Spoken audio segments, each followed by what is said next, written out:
4 a.m. Multiple coordinated FBI raids at Khamenei uncovered under Red Say safe house within 72 hours of Khamenei's killing. It's 4 a.m. Flashing lights. Black SUVs. A quiet street in Minneapolis shattered by the sound of federal agents breaching a door. This is not a drill. According to sources familiar with the investigation, the FBI and the Joint Terrorism Task Force have hit multiple locations across the Twin Cities in the days following the single most explosive military event of the 21st century, the killing of Iranian Supreme Leader Ali Khamenei. 72 hours. That's how long it took after Operation Epic Fury, the joint U.S. Israeli strike on Iran launched on February 28, 2026, for federal law enforcement to begin descending on what they allegedly describe as an IRGC-linked safe house right here on American soil. Not in New York. Not in Washington, D.C. Not in Los Angeles. In Minneapolis, Minnesota. And here's the part that should terrify every single American watching this right now. This is not the first location. This is not the only city. And the people allegedly living in that house? According to sources, they weren't tourists. They weren't students. They were allegedly here for a purpose. A purpose tied directly to the Islamic Revolutionary Guard Corps, an organization the United States government has officially designated as a foreign terrorist organization. Let that sink in. Today, we are going to break down 3 things that the mainstream media is burying underneath the fog of war. First, what exactly the FBI found, and why Minneapolis was on the JTTF's radar long before February 28th. Second, the disturbing network of IRGC-linked operatives that federal documents show has been quietly embedded in American cities for years, waiting. And third, the terrifying evidence that suggests this is not over, that the activation order may have already gone out, and that what happened in Austin, Texas, just hours ago might be the first domino. Let's break it down. It is February 28, 2026, 7 a.m. local time in Tehran. U.S. Air Force B-2 bombers and Israeli F-35s have just conducted one of the most precise and devastating coordinated military operations in modern history. Operation Epic Fury, that's the Pentagon's name for it, has just struck at least 9 Iranian cities simultaneously. And within hours, the world learns the unthinkable. Ali Khamenei, supreme leader of Iran for over 3 decades, is dead. Tehran's defense minister, the chief of Iran's armed forces, gone.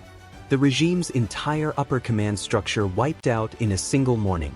Now, here is where every American needs to stop and understand something. Because while you were watching the news and absorbing the shock of what happened in Tehran, something else was happening. Something quieter. Something that our government has been preparing for, and in some cases, dreading, for years. FBI Director Kash Patel didn't wait. Within hours of the strikes, he issued a national directive placing every single counterterrorism and counterintelligence team in the Bureau on elevated alert. Not routine. Not precautionary. High alert.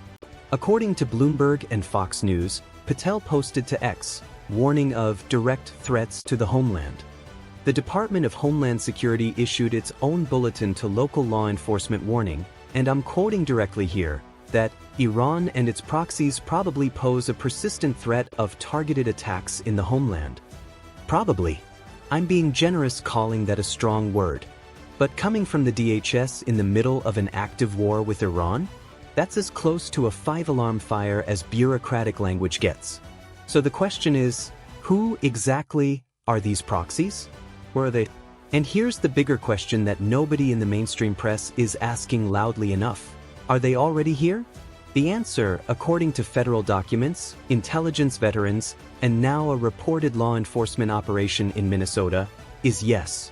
Now if that alone isn't enough to make your blood run cold, drop a comment right now and tell me what you're thinking. And hit that subscribe button. Turn on notifications. Because this story is moving at a speed that demands you stay connected. Hit the like button. It tells the algorithm that people need to see this. Let me paint you a picture. Minneapolis, Minnesota. Home to one of the largest East African diaspora communities in the United States. a city that federal law enforcement has maintained an active counterterrorism presence in for over a decade, not because of its coffee shops or its winters, but because it has repeatedly appeared on federal radar as a hub for radicalization recruitment pipelines. But here's where it gets different this time. This isn't about the radicalization threat the FBI has monitored in that community for years. This is about something the intelligence community has warned about in closed-door congressional testimony going back to at least 2023. Iran doesn't just recruit true believers. Iran recruits infrastructure. Iran places assets, people with clean records, established cover stories, and specific operational tasks into American cities like chess pieces. And according to sources cited in federal reporting, Minneapolis had at least one of those chess pieces. Here's what we allegedly know. In the days immediately following Operation Epic Fury, the FBI's Minneapolis field office and the Joint Terrorism Task Force executed search warrants at multiple locations across the Twin Cities metropolitan area. The targets were individuals allegedly linked, either directly or through proxy networks, to the Islamic Revolutionary Guard Corps. Specifically, to the IRGC's external operations arm, its Quds Force. Now understand what the Quds Force does. This is not a regular military unit. This is Iran's Global Covert Operations Division. These are the people who plan, fund, and execute assassinations, bombings, and sabotage operations outside of Iran's borders. The Justice Department has already prosecuted multiple Quds Force-linked murder-for-hire plots on American soil, including, chillingly, alleged plots to assassinate Donald Trump himself. And now, days after the man who commanded all of that is dead, federal agents are allegedly kicking in doors in Minneapolis. Connection number 1. The Justice Department's own court records show that the IRGC and Quds Force have cultivated what they call stay-behind networks, sleeper assets embedded in Western countries for years, sometimes decades, specifically designed to be activated in the event of an existential crisis to the regime. Connection number 2. According to the DHS 2025 Homeland Threat Assessment, a document produced before February 28, Iran was already assessed as the primary state sponsor of terrorism targeting the continental United States. The document specifically names American cities as potential operational environments. Connection number 3. A 2025 to 2026 House Committee hearing titled, verbatim, Among Us, Evaluating Sleeper Cell Activity and Other Subversion and Sabotage Threats, that is the name of an actual congressional hearing, concluded that the threat of activated sleeper networks inside the United States was not theoretical. It was assessed as active and ongoing. So when FBI agents allegedly showed up in Minneapolis with warrants, this was not improvised. This was the product of surveillance, intelligence collection, and coordination that had been building for months, if not longer.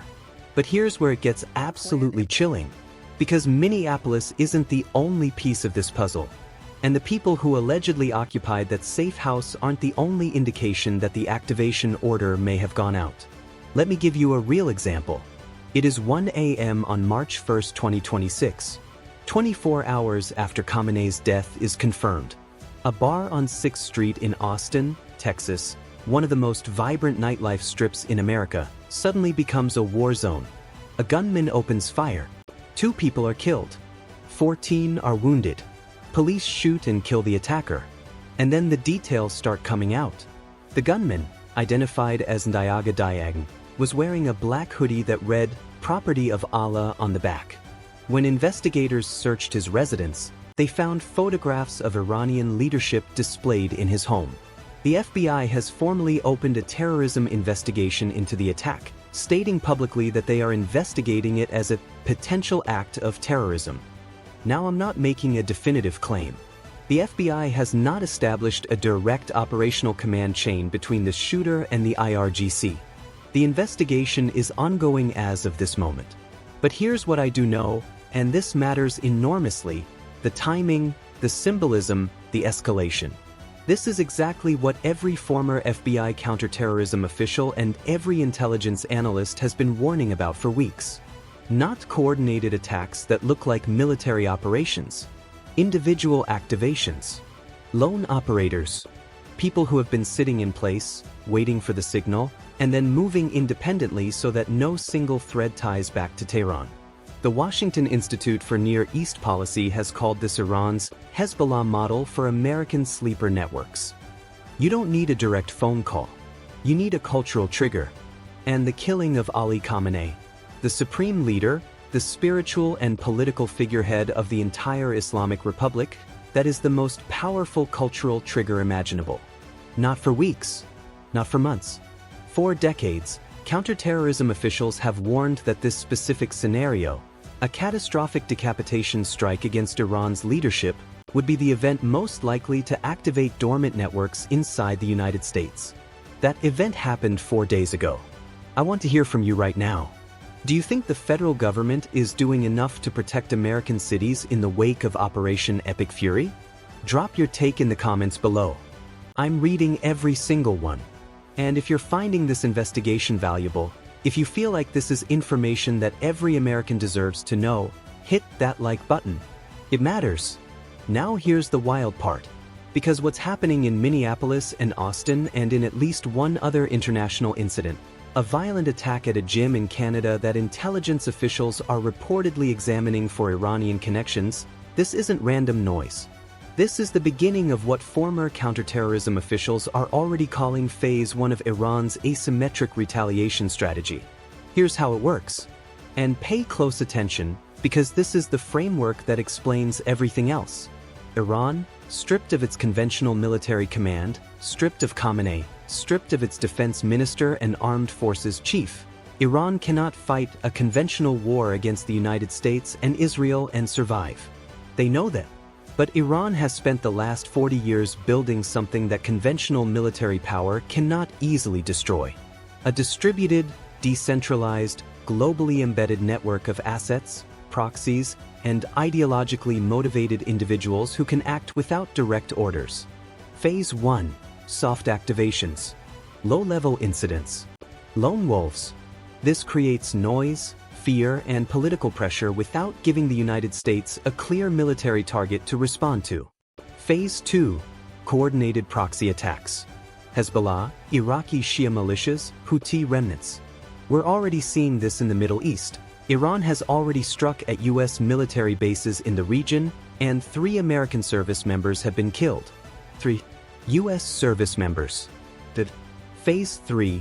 And this is what every federal official I've encountered in reporting on this story refuses to say out loud, but what the documents clearly suggest. Phase 3 is a large-scale, coordinated domestic attack on American infrastructure or public spaces.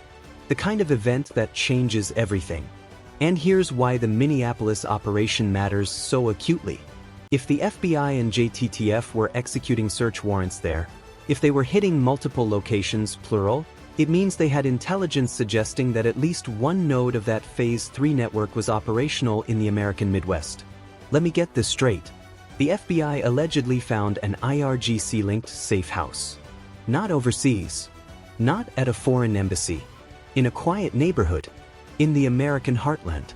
Now, here is the question that should keep every intelligence official in Washington up at night. How many other Minneapolis-style operations are already in motion in cities they haven't found yet? Because here's what we know from federal court documents going back years. The IRGC's Quds Force doesn't place one piece on the board. They place many. They operate in redundancy. They build in fallback options. If Minneapolis was one node, what are the others? The NYPD has already announced it is on watch for sleeper cell activity in New York City. The Secret Service posted on February 28 that it has increased security near protectee sites, meaning the president, the vice president, and other senior officials are operating under an elevated protection posture. Federal officials have specifically warned of both physical attacks and cyber attacks on critical infrastructure. Right now, as we speak, counterterrorism agents who were previously assigned to other priorities have been reassigned. Their entire focus is one thing: finding the remaining nodes before they activate. And here's the part that makes this even more complicated. According to a bombshell Reuters report published just hours ago, Pentagon officials told Congress in a closed-door briefing that there was no intelligence suggesting Iran was preparing to attack the United States before the strikes launched. which means the administration made a choice. It calculated that eliminating Khamenei and dismantling Iran's nuclear program was worth the domestic security risk that would follow. Maybe that's the right call. History will decide. But the men and women at the FBI Minneapolis field office, the JTTF agents executing those search warrants, the counterterrorism analysts running 24-hour surveillance shifts across this country, they are the ones living with that calculation right now. And the 2 people killed at that Austin bar. The 14 who were wounded. They're living with it too. Here is where we are. Operation Epic Fury launched on February 28th. Khamenei is dead. Iran has already struck back against U.S. military bases in the Middle East, killing 3 American service members. The FBI is on its highest counterterrorism alert in years. The Department of Homeland Security has issued warnings of targeted attacks on the homeland. In Austin, Texas, the FBI is investigating what may be the first domestic activation. In Minneapolis, the JTTF has allegedly hit multiple locations tied to IRGC-linked individuals. And the question that no one in power is willing to answer publicly is, how many more are out there? Which brings me to the final question that I think you should be sitting with tonight. FBI Director Kash Patel has gone publicly silent since his initial alert on February 28th. He posted to X. He issued the high alert. And then, nothing. No press conference. No update. No statement to the American public about what the Bureau is finding. The Daily Beast is already asking the question out loud. Where is Kash Patel? Is that silence because there's nothing to report? Or is it because what they're finding is so significant that speaking publicly could compromise active operations? I don't know the answer to that. But I think you should be asking it. Loudly. Here's what I need you to do right now. First, drop a comment below. Tell me, do you think the U.S. government is being transparent enough about the domestic threat following Operation Epic Fury? Do you think there are more safe houses that haven't been found? Do you think the Austin shooting was connected? Tell me what you think. I read every single comment. Second, if what you just heard made you feel like the American public deserves to know more than what the mainstream media is telling them, smash that like button. Because that tells the algorithm to push this in front of more people. This story needs eyeballs. It needs pressure. And the only way that happens is if enough people engage. Third, subscribe and turn on notifications. Because this story is detonating in real time. New details are emerging by the hour. The Minneapolis investigation is ongoing. The Austin investigation is ongoing. The U.S.-Iran conflict is ongoing. I will be back the moment there are new developments, and you cannot afford to miss them. Fourth, share this. Everywhere. Text it to your friends. Post it on X. Put it on Facebook. Get it in front of your family. Because the only way we hold our government accountable, the only way we ensure that American cities are being protected and that the public is being told the truth, is if enough people demand it. Because right now, tonight, in some city in America, federal agents are watching a house. Waiting to see if someone moves. Waiting to see if the next domino falls. And the question that none of us can answer yet, the question that will define the next chapter of this story, is simple. Are there more safe houses that the FBI hasn't found yet? I'll see you in the next investigation. And trust me, you will not want to miss what's coming next.